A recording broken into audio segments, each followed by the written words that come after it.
The moment the Galactic Council declared humans banned from interstellar warfare, the entire chamber fell into a heavy silence. It was not a silence of disagreement or confusion. It was a silence thick with fear, with memory, with something far older than diplomacy. No one expected the motion to pass without debate, and yet when the vote came, not a single claw, tentacle, fin, or limb dared to raise in opposition. The holograms above the chamber glowed red, marked human species category level 5. Restricted warfare participation prohibited. The rule was clear and final. And still the younger civilizations did not understand. We ban the humans, they whispered. Why fear the ones who were late to space, who had arrived from a small blue world, on the edge of nothing, with barely functioning warp drives and mismatched uniforms? Why block a species that had only participated once in galactic war games? They looked to the elders, to the hardened empires who had survived centuries of bloodshed, but none would speak of it openly, so the story began to spread again like a virus, from mouth to mouth, star to star, planet to planet. The tale of the last war humans ever joined it had been a ceremonial conflict, a demonstration of might and honor, a galactic tradition where young races tested their strength under controlled rules. Every species sent their finest warriors, champions who trained for decades, some with exosuits, some with mind-merged beasts, others with floating arsenals of weapons that responded to thoughts. It was entertainment, it was diplomacy, it was unity through conflict. Then the humans arrived with 10 soldiers. No advanced armor, no biolinks, no drones, just them standing quietly in a row, eyes scanning the battlefield. With curiosity rather than fear, they looked small compared to the reptilian juggernauts and silicon-armored bugs that towered over them. The announcer barely masked his amusement as he welcomed Earth's squad, a minor species new to interstellar culture, volunteers from a death world. One commentator joked. Their planet had conditions similar to penal colonies across the galaxy, toxic air, unstable weather, roaming predators, and yet these beings thrived on it. When the signal flared and the war game began, the galaxy expected the humans to run or hide or die quickly. But none of that happened, not even close. The first move was not a weapon, not a shot fired, not even a scream. It was a dash, a blur of muscle and precision as one human launched himself at a four-legged ironclad creature that had dominated its last 7 matches. With a single leap he was on top of it, pried open the head armor with bare hands, and jammed a shard of its own weapon into its core. The crowd gasped. The creature went still. The humans did not cheer, they simply moved as one, melting into shadows, flanking their targets, adapting faster than the machines tracking them. By the 3rd minute, 3 alien warriors were down. By the 5th, 6 more fell, some in ways that defied understanding. One alien was found hanging upside down from a shield pike, impaled, yet smiling, eyes wide as if it had seen a god in those final seconds. The humans had no uniform formation, no clear strategy, at least not one any species could decipher. They fought like chaos itself, twisting, bending, breaking physics, not through tech, but sheer unpredictability and raw instinct. Their leader, a woman with close-cropped hair and no armor at all, calmly ordered them through hand signals. She never spoke once, yet they moved like one. Bank galactic observers stopped laughing. They stopped recording for entertainment and began analyzing for survival. The human soldiers fought with no pattern, no mercy, and no fear. One alien commander later reported that when his team attempted to surround the humans let them, then took them all out with a chain of misdirects and false injuries. They played dead, then struck. They pretended weakness, then broke bones with precision so savage it stunned even the insectoid strategists, known for dissecting enemies. All of what horrified the council most was not the strength, but the joy the humans expressed during battle. Not through cruelty, but through purpose. They were calm, focused, smiling not because they were cruel, but because they were home. They moved like soldiers born into war, not trained for it, and when the final whistle blew, the human team stood unscathed. 10 soldiers breathing steady, blood on their fists and clothes. Not one scratch on them. They bowed not to mock, but to respect the battlefield. While the medics removed what was left of the other champions, the council immediately called a meeting. Locked doors, sealed files. The humans had passed the trial, but something about them, something deep and primal, shook the foundations of every empire present. Because in those 10 minutes the galaxy saw what war meant to Earth, not a ceremony, not a game, but a reality. They were too comfortable with the dance. They never forgot, and while others fought for victory, the humans fought as if survival was a habit that could not be unlearned. From that day, whispers started to grow, stories of old Earth wars, simulations showing impossible win rates, alien veterans with trauma after training alongside humans. And now, years later, the ban arrived, not from hatred, but fear, not from envy, but memory. Because in those 10 minutes the galaxy learned a truth, too terrifying to ignore, that when humans enter war they do not fight to win, they fight because they have already seen the worst and survived it. No, the arena stands empty, the council silent, and the galaxy wonders what would happen if the humans ever came back, not as players, not as guests, but as warriors. Once more they thought the humans were just lucky, they thought perhaps it was a rare incident, a fluke, a burst of chaos that would never repeat, but they were wrong, so wrong. Because what came after that first match was not luck, it was not chance.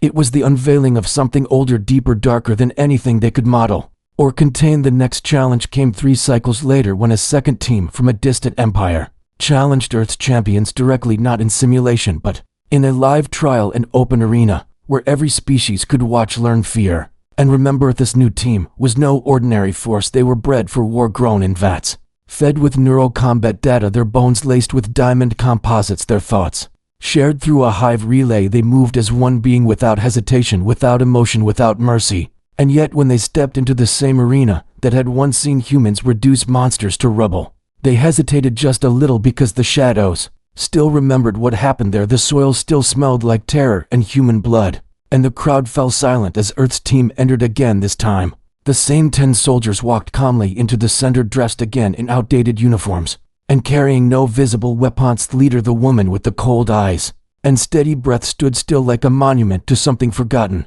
The alien war team initiated first. With precision, one went high, another low, a third cloaked into invisibility, and 2 launched neurosonic attacks that could disable most nervous systems in seconds.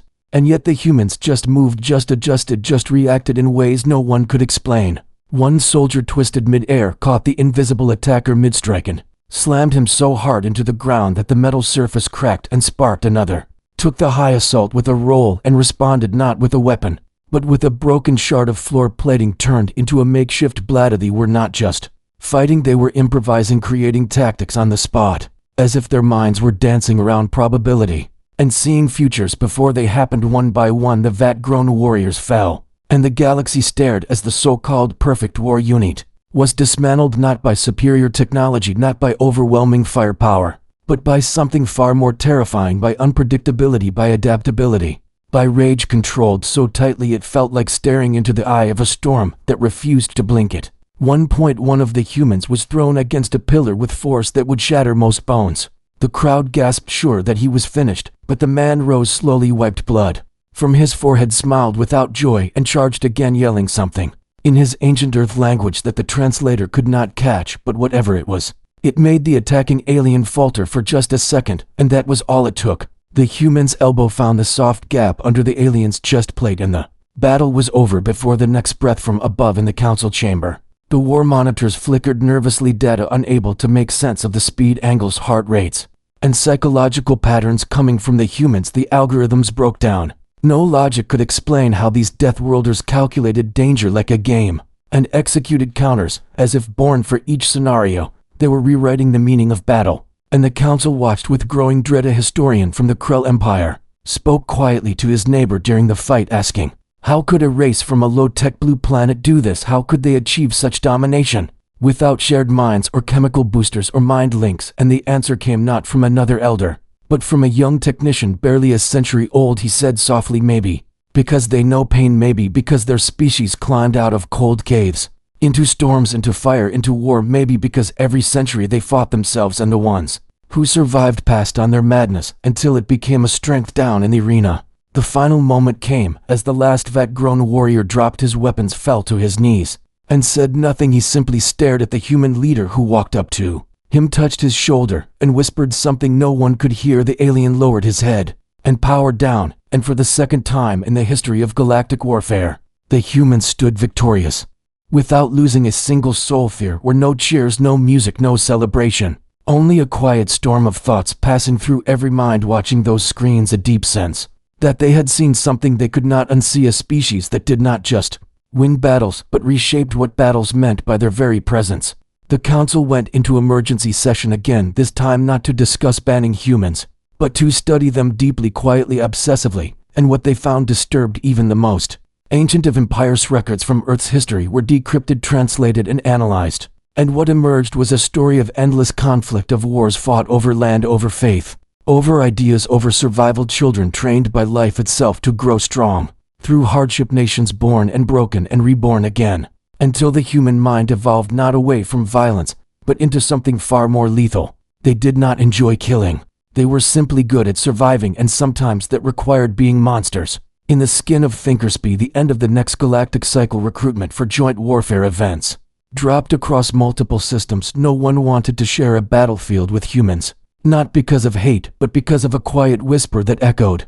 From planet to planet, if they fight with you, you will win, but you will not forget it. If they fight against you, you will not survive. If humans returned to Earth uncelebrated, uninvited, and unnoticed, yet every species kept watching them, studied them, feared them, because deep inside every heart across every world, one truth burned brighter than any sun, that if humans were ever unleashed in a real war, there would be no council left to ban them ever again. The galaxy began to murmur, not with words of admiration, but with a silent dread that spread like cold wind across every corner of space. Because something about the humans did not make sense, something fundamental was broken. Or maybe too complete, too raw to awake the most advanced species gathered in hidden chambers to discuss their findings, to share recordings, to calculate patterns. But the more they tried to understand, the more the data refused to cooperate. Because humans did not fit inside formulas, they shattered. Themon, council operative working in the intelligence core of the Thaler Union, reviewed the human war footage for 70 straight hours and then had to be removed from duty for psychological cleansing. The notes he left behind contained phrases like, "They see beyond the fight and they turn damage into rhythm." His final message before collapse was a single line that said, "They are not like us, they are not like anything." The High Archivist of the Varnak's Dominion began comparing Earth's documented conflicts with those of other species and came to a horrifying realization. Most advanced civilizations had experienced war, once maybe twice in their rise to interstellar relevance. But Earth had bathed in it, had grown up drinking from the well of agony and steel and fire. Every century brought new versions of cruelty and defense, until even the smallest child understood what loss smelled like and what to do when you had nothing left but broken hands and a choice to crawl forward or deep it. Even that was not the real terror. The real fear began when the prison test was authorized, a controlled psychological operation where a single human soldier was separated from his team, placed inside an alien detention facility designed to extract secrets without physical harm. The prison was a technological marvel, capable of reshaping light, sound, memory, and mood. It had broken warlords, assassins, and spies within days, and now they wished to see if a human would be different. In the first day, the human did not speak. He sat quietly in the corner of his cell, staring at nothing, not resisting, not reacting, even when the walls shimmered and showed him visions of his family screaming, or his homeworld in flames. He simply watched and blinked, as if reading a slow story and waiting for the ending. On the second day, they sent in a memory manipulator who projected artificial trauma directly into his hippocampus, hoping to trigger fear responses, but the human only smiled a little and said, "One line, you think that scares me. My own nightmares are worse." Then he laughed, not cruelly, not wildly, just softly, like someone who had learned that pain was a visitor, not a masterpiece. The third day, the guards began reporting discomfort when near the cell. Their heart rates elevated, their tempers flared, their dreams twisted. One said he felt like the human was not the prisoner, but the predator, that he was only pretending to be caught and watching them from inside with eyes that never closed and patience that never tired. In the fourth day, the warden increased the pressure, flooding the room with artificial grief waves and guilt pulses, normally enough to break the strongest wills and reduce enemies to begging for mercy. The human wept, briefly, not from the waves but from his own memories. Then he stood up, pressed his hand to the glass, and asked gently, "Is that all you have?" And the system shorted out for 6 seconds, during which the facility lights dimmed across the entire moon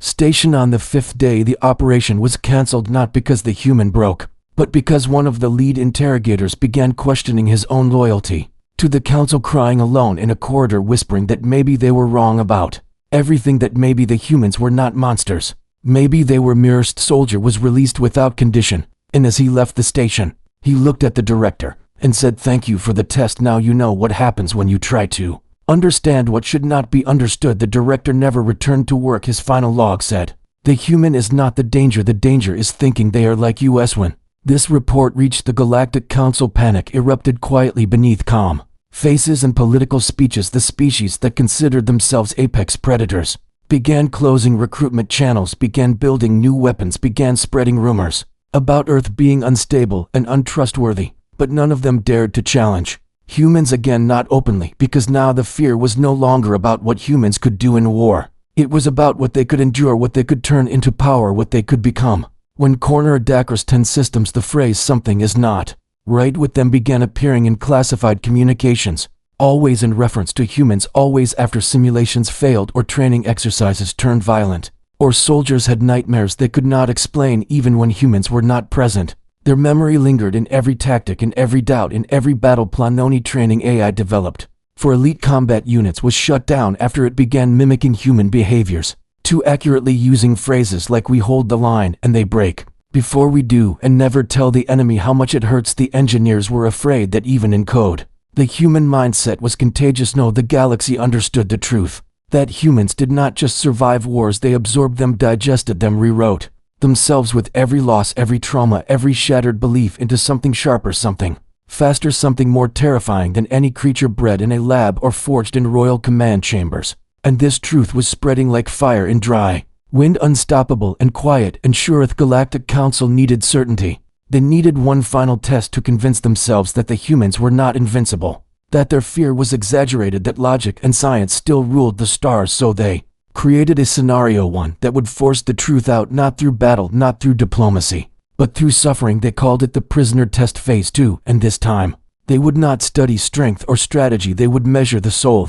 Council handpicked a human soldier, not from the elite, not from Earth's feared squads, but from the reserves, a quiet man with no decorations, no record of glory, just an average fighter who had survived his missions and returned home. They captured him during a patrol near a neutral moon staged as an accident, and transferred him to the Black Level compound, a place where even light feared to stay long. They did not torture him this time. They did not break his body, they broke someone else in front of him. They brought in another prisoner, a child alien hybrid, appearing weak, scared, innocent. And every day the guards punished the child in front of the human, to test his limits, to test how long he would endure, to see if he would break, if he would beg, if he would scream. In the first day, the human watched quietly, his eyes following every motion, every cry, but his hands stayed still, his mouth closed, his breathing deep and slow. When asked to cooperate or the child would suffer more, he said one line: "You are trying to hurt me through someone else. That means you cannot hurt me directly." On the second day they intensified the cruelty,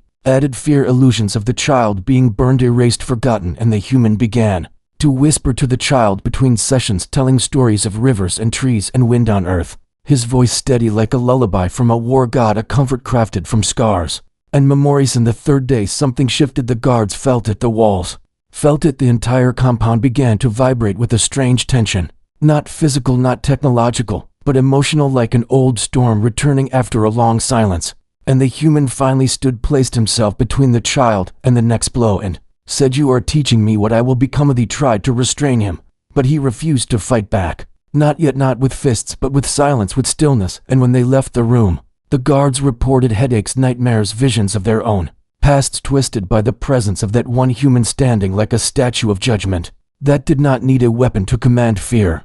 On the fourth day the child collapsed, and the human held him, whispered, "You are stronger than you know," because they fear what you might become, and that means you are already winning. And the monitoring systems began glitching, unable to record emotional frequencies that spiked beyond calibrated levels. The algorithms failed to interpret love as resistance and compassion as defiance. The fifth day, the council intervened, directly sent an observer, a high-ranking psionic master who could invade minds and expose truth. And when he entered the cell he smiled, said, "This will be easy." But the moment he touched the human's thoughts he fell backward, gasping, hands clutching his skull, repeating the same words over and over: "It is endless, it is endless, it is endless." The council ended the test not out of pity, but out of necessity, because something had happened that they could not explain. A ripple, a fracture, a quiet scream across the psychic fabric of reality, and they feared that to continue would not break the human, but break the ones watching. They released the child and the soldier, and erased all records of the event, but whispers spread like smoke from dying embers. And what those whispers said was worse than any confirmed report. They said the human never cried, never begged, never stopped protecting someone weaker, even when it cost him everything, and in doing so proved that the most dangerous strength is not found in weapons or muscles or speed, but in unyielding spirit. Across the stars rebel factions began quoting the soldiers' words, began painting symbols of humans with open arms and unbroken backs. Governments tried to suppress it, but the idea had already taken root. The idea that humans were not banned from war because they were violent, but because they carried something more dangerous than violence.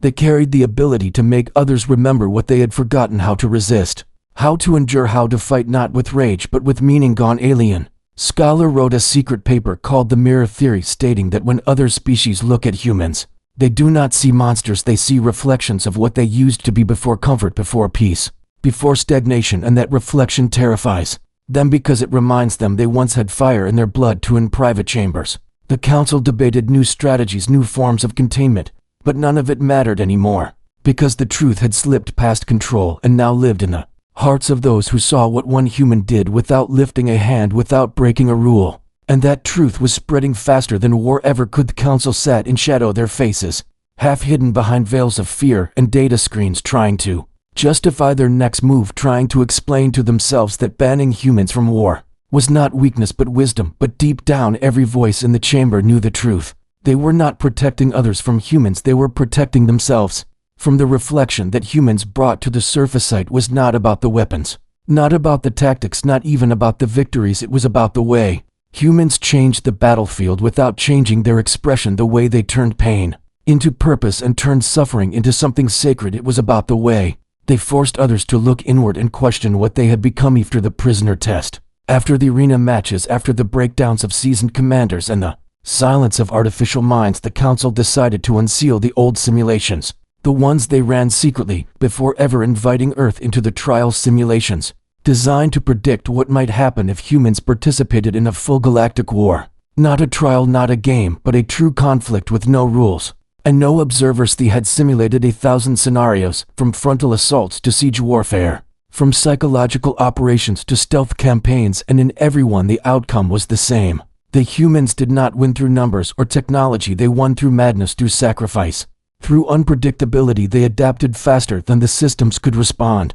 They turned defeat into deception and failure into fuel. They died and returned fiercer. They lost limbs and still charged. They watched comrades fall and moved forward, not because they felt nothing, but because they felt everything. In one scenario, humans were given a quarter of the resources of their enemies and still managed to destabilize 5-star systems by using themselves as living decoys, drawing fire away from critical targets by faking surrender only to detonate hidden charges beneath their own skin. It was not war, it was something older, something primal, something terrifying. In another, they broke through a defense grid by convincing their enemies to switch sides, not through manipulation, but by sharing meals, stories, tears, showing them what it meant to be human, and in doing so reminding the enemy what they had once been before they traded soul for security. But the final simulation was the one that ended the project, a scenario where humans were pushed into a corner, where Earth was burning, and every ally had fallen, where they had no hope and no options. And in that simulation they unleashed something the machines could not process.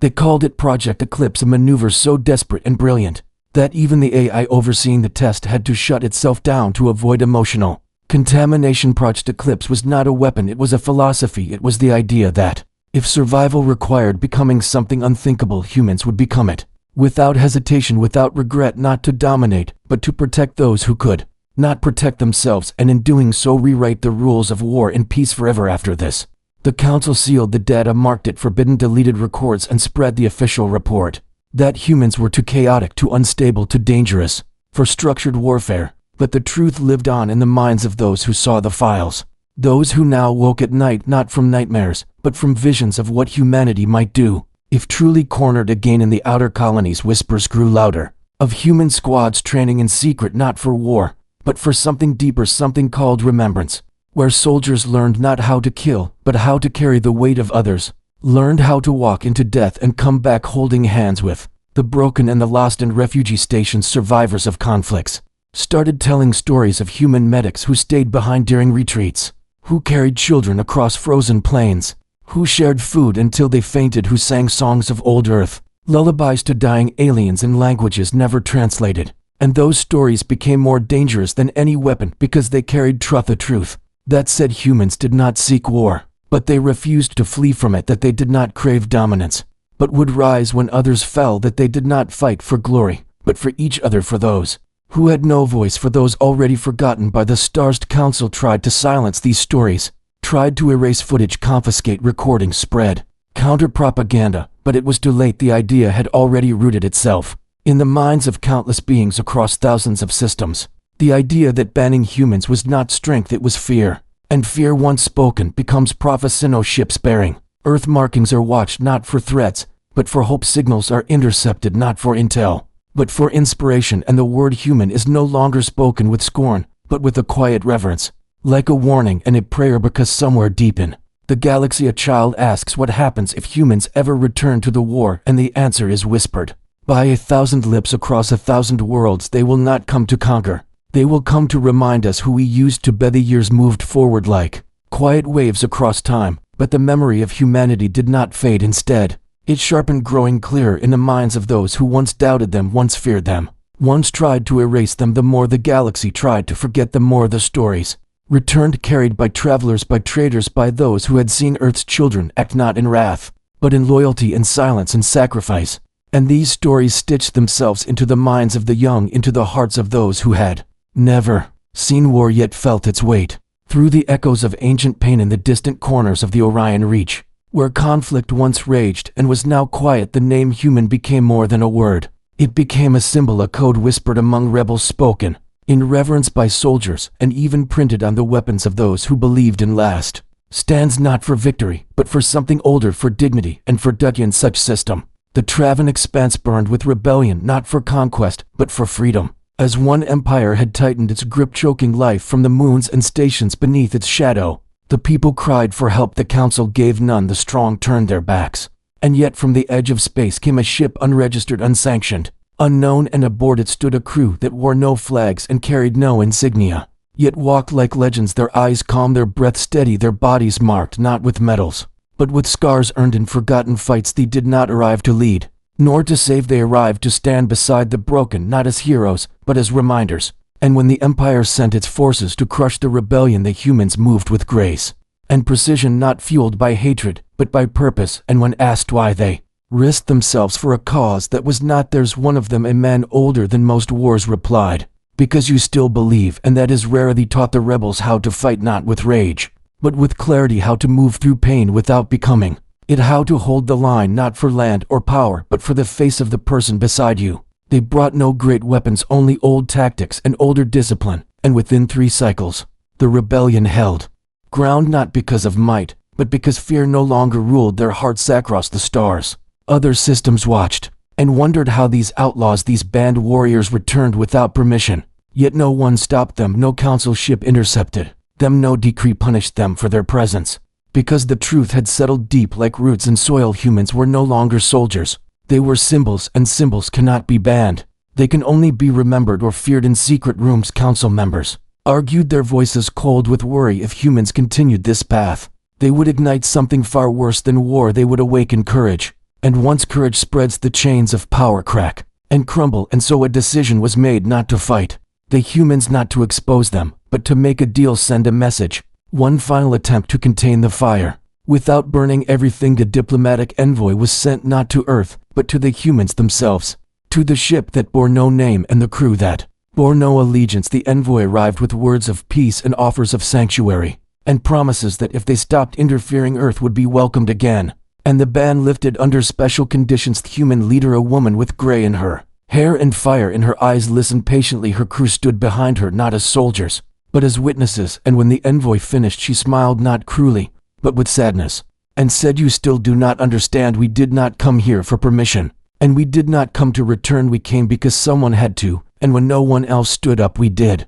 And that is all." Envoy asked then, "What do you want?" And her reply was a single word: nothing. They left the meeting without ceremony, returned to their ship, and vanished into the stars. And the council, for the first time in memory, did not know what to do. They had faced enemies and allies, but never something like this, a force that could not be bribed, bought, controlled, or erased, a force that simply chose to help and left without asking for thanks. Back on Earth, life moved quietly. The humans, who had once shaken the galaxy, now planted trees, taught children, and rebuilt ruins. They were not waiting for a call to arms. They were living because they had earned peace and knew better than anyone what it cost. And far away in places most would never see, others picked up their ways, not their weapons, but their will, their example, and in doing so spread the one thing no empire could destroy: a pine. A quiet region of space where the stars blinked slowly and the world spun in silence.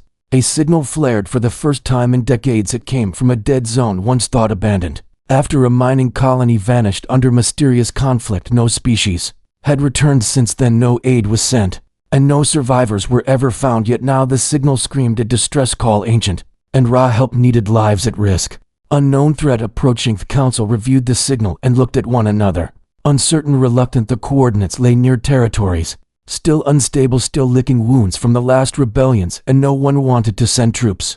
No one wanted to risk sparking another fire, but they knew what it meant if they ignored it. Again, if they let another silence swallow innocent lives. So they whispered and waited. And then someone asked quietly, what if the humans respond? No one answered. And yet the idea moved faster than approval ever could, faster than signatures and codes and seals, because in a hidden chamber deep beneath the council's core, someone flipped a hidden switch, not to alert Earth, but to allow the signal to pass through two frequencies that wandered the void, listened by ships with no flag, heard by voices that answered only when the silence grew too deep. And somewhere aboard a nameless vessel, a crew heard it, the voice of fear and helplessness, not in their own tongue, but in something older than words, the sound of desperation and the absence of light. And the human crew who had left the war long ago stood from their bunks, stepped into their boots, not because they had orders, but because their bones remembered what it meant to be knee-dead. They arrived without warning, without ceremony. They docked silently and entered the station where the last of the workers hid in the dark. Beneath broken ceilings and flickering lights, children clutched parents and elders clutched memory.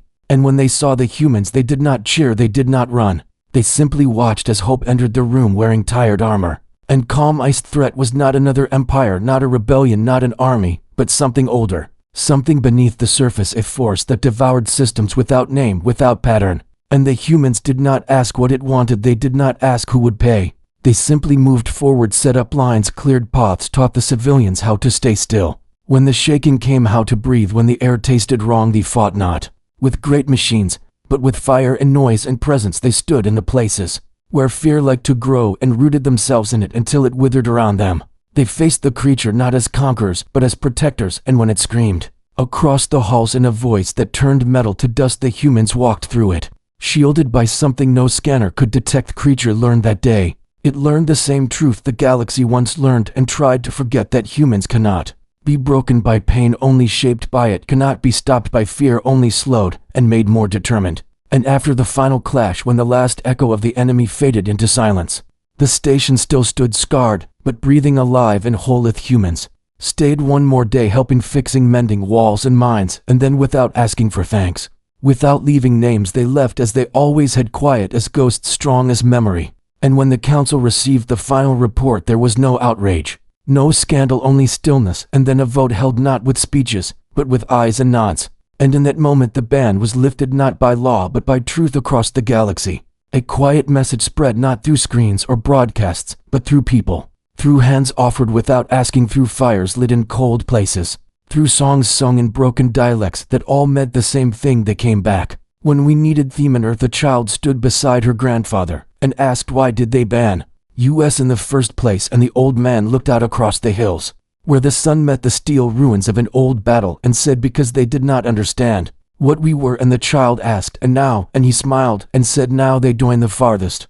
reaches of the stars, a new generation trained not to fight, but to protect, to remember, to hold the line, not for glory, but because someone must. And they trained under the stories left behind in books and in memory, under the name of the humans who came when others did not, and stayed when others fled. And so the legend closed, not with a roar, but with a promise that when the sky grows dark and the voices cry out, and the council hesitates again, someone will step forward from the shadows, not because they are called, but because they are human, and humans do not walk away from the fire. They become the ones who carry others through it. Real reason humans are banned from galactic war was never about power, it was about fear, not of what they would do, but of what they would awaken. And now that fear has become understanding, and understanding has become respect, and respect has become the legacy of those who walked into the stars, carrying only the weight of those who could not walk themselves. The galaxy no longer whispered about the humans.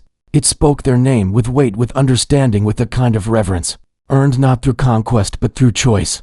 Because in the moments when others stood still, the humans moved. In the moments when silence was easier, they spoke. In the moments when walking away would have been safer, they stayed. And now across systems and sectors their story had taken root, not as myth, but as memory, not as terror, but as truth. And distant moon's children wore badges shaped like the old Earth crest, not for fashion, but because it made them feel brave on spaceports abandoned long ago. Humans left behind messages, etched into steel walls, messages that said stand for the broken, protect the quiet, never run from the dark, and those words became law in places where laws had no meaning. Veteran soldiers who once feared Earth now taught young cadets about the human way. They taught not how to kill, but how to endure, how to think with your heart, how to lead without pride, how to stand when your knees shake and your hands bleed, how to protect not because you were told to, but because someone had told. Council did not make announcements, did not release grand declarations, but it was clear to all that the age of fear had passed, replaced by an age of quiet watching